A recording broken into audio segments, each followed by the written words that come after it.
Founders of Alexandria. By Star Scribe. Part 1. Adrian.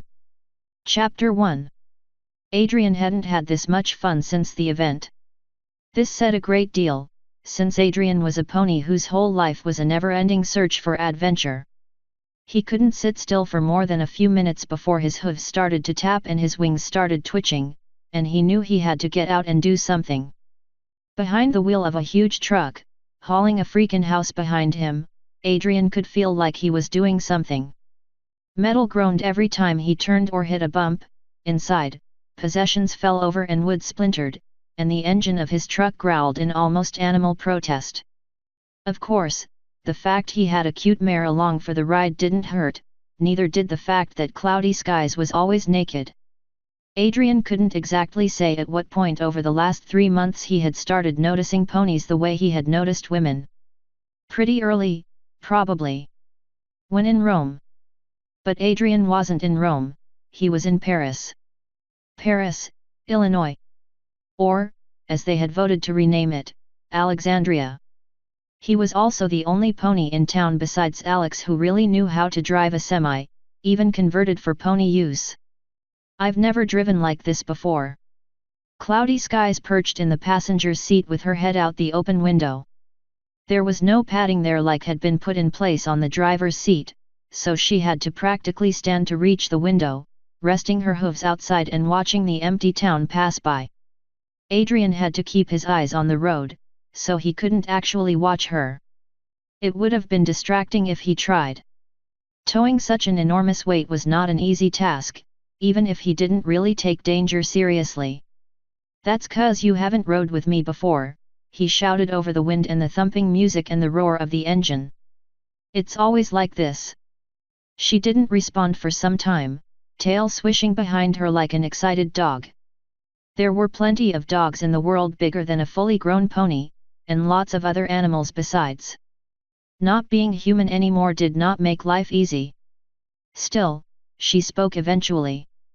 "My dad drove a truck when I was a kid. He'd never let me ride with him, though. I wonder if he had this much fun." She turned, sliding back into the cab and curling up in her seat. Neither of them were wearing seatbelts. Probably not. Of all Adrian's virtues, humility was nowhere to be found. Hauling half a house, littering crap all over the road behind us, helping to build a new town, nobody could have said that before the event. He reached over, twisting a knob and lowering the volume with his hoof. He had to stretch to reach, even with the feet of padding that held him close enough to actually reach the wheel. The pedals were far too low, but levers mounted just below the wheel operated those. The shifter had been extended nearly 2 feet, and together the hideous contraption could be driven even in a handless world. Before, Sky, everybody was just another wheel. Not now. Now everybody matters. All of us can do something important if we want to. Yet. Cloudy Skies seemed to deflate a little, avoiding his eyes. The fact his words had been meant to encourage didn't mean they actually would. Which was the problem with this mare in the first place? Right age? Yet. Attractive? Absolutely. Was even a Pegasus, the only other Pegasus in Alexandria. There was just one problem: she was completely insane. He'd heard that said of many women before, though he'd never bought into the stereotype himself. Sky, though, she made them all true. Adrian could do many things, but actually comfort the mare wasn't one of them. Whenever he said something that set her off, his only recourse was to misdirect and divert the conversation to something he did understand. "How many more of these trailers do we have to move?" he asked, conversationally. "Oh. The pink and blue mare perked up at once, reaching for the clipboard in front of her with its map. "This is the last one for today. Day has us moving 4 trailers tomorrow, and then we're done." "Great." Adrian wasn't much of a conversationalist. His bad wing continued to ache, despite the pills he'd taken that morning. No way those weren't working less and less well every day. He'd probably have to upgrade to something stronger soon. He resisted the urge to scratch it, though. Sky would see, and ask questions, and make the drive even more awkward than it was. Adrian tried to make the bandages out like another part of fashion he wore, like the pants and jacket in their black. Really, he thought they went well with the grey of his coat. Of all the ponies here, most left him alone about it. Cloudy Skies was one of the ones who didn't. The other, Oliver, was even more annoying. No, he didn't want to let any pony look at it. Yes, he was fine. There hadn't been a junkyard in Paris before the event. That had changed now. Without anybody to tell them different, they'd chosen a field just north of town. Anything made of metal, including old trailers, they didn't need would end up in the junkyard. Why did every pony want to repurpose a trailer park to live in when they had a whole town full of houses to live in? Adrian neither knew nor cared. He stopped the trailer with some careful pressure, using one hoof on two of the levers and grinning slyly at the Pegasus beside him. Ready? Cloudy Skies answered by flying right out the open window. Okay, flying might not have been the right word. Despite all her flapping, she could only manage a glide after her initial jump. She could fly only after a good running start. Adrian had to bite back the tiniest flash of envy as he had to use his hooves and the steps to make it outside. He couldn't fly. He probably never would. It's your own dumb fault. Live with your mistakes. Never mind that every time he looked up at the sky, he felt a terrible longing he couldn't explain. Whenever the other Pegasus told him about what she'd accomplished that day, he had to smile and pretend it didn't hurt to hear. It was either that or take to the road again, and break one of his rules. Number 4. Leave every settlement with a phone. Couldn't leave Alexandria until it was situated, even if sticking around was sometimes boring and sometimes sucked. Fortunately, now was neither of those. Cloudy Skies made her way to the edge of the junkyard. It was a fairly disorderly mess, with the nearer trailers fallen on their sides, broken glass and straining metal everywhere. Don't even think about it, Adrian. You can't do it. Oh yeah? I totally will. If Oliver and Alex can push over a trailer, I can. Cloudy Skies walked up to him, looking up at the hitch. It hadn't come undone and dragged the trailer by the chains this time. Olive Garden and Lonely Day are earth ponies. They've got magical strength. You're a Pegasus. She nudged him with her side, right in the wing.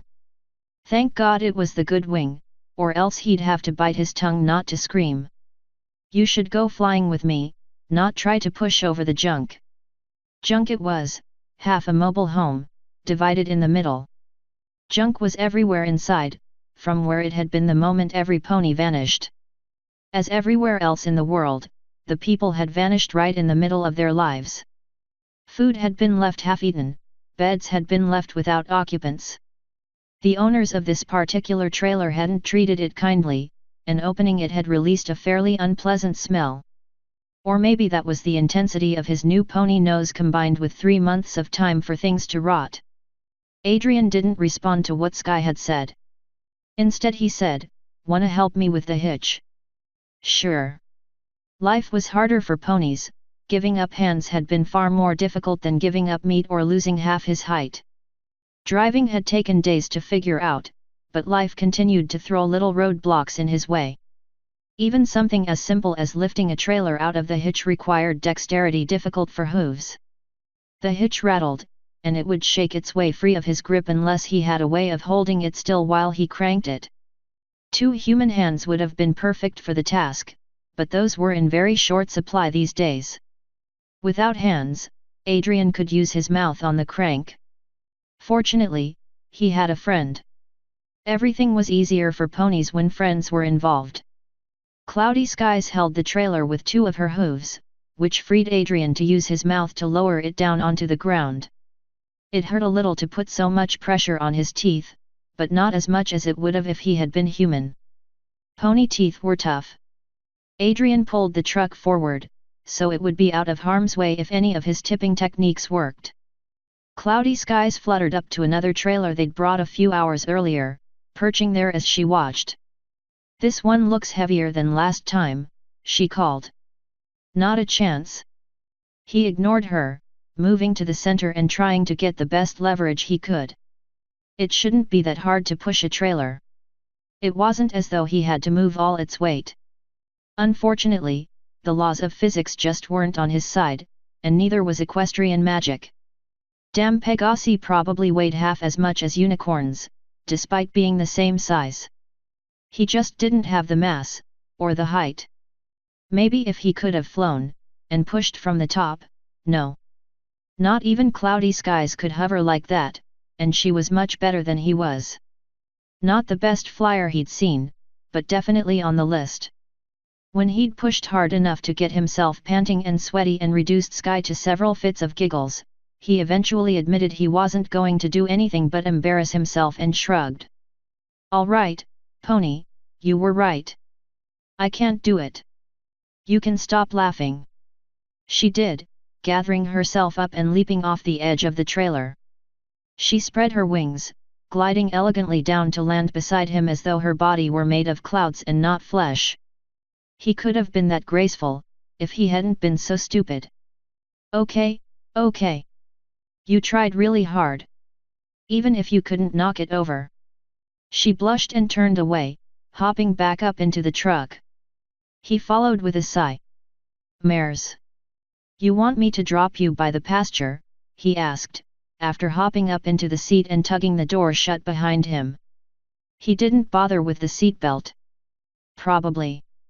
Cloudy shrugged, leaning on the armrest of her seat and looking at nothing.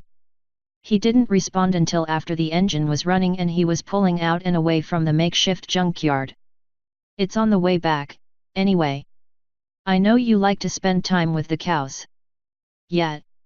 She hopped up onto her haunches, her head on the soft fabric of the seat. I probably should.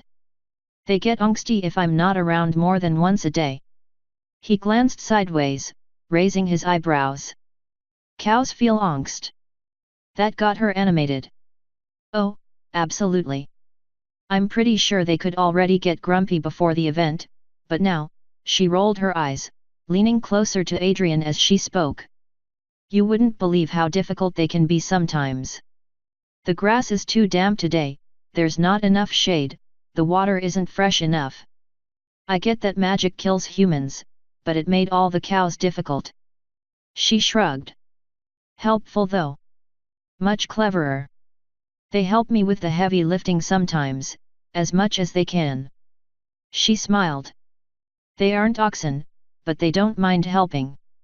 He tried to think of something to say on such an incredibly dull subject. It was hard to concentrate with her smiling face only a few inches away, ears pointed right at him. Do you think they'll help us full-time when the fuel goes? Make them into oxen plowing the fields and stuff. Sky wrinkled her nose in disgust, but at least she didn't seem mad at him. Make oxen? No way. Do you know how they usually turn bulls into oxen? She leaned closer to him, whispering.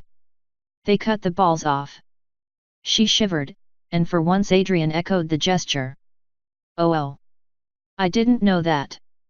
He'd only recently learned that oxen and cows were generally the same species, also from her. It wasn't the sort of thing he usually thought about. Guess they wouldn't like that. No, they wouldn't. She shrugged, relaxing back into her chair.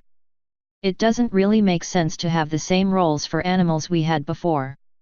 Often oxen were stronger just because they hadn't been eaten long enough to get strong, not to mention all the hard work they did.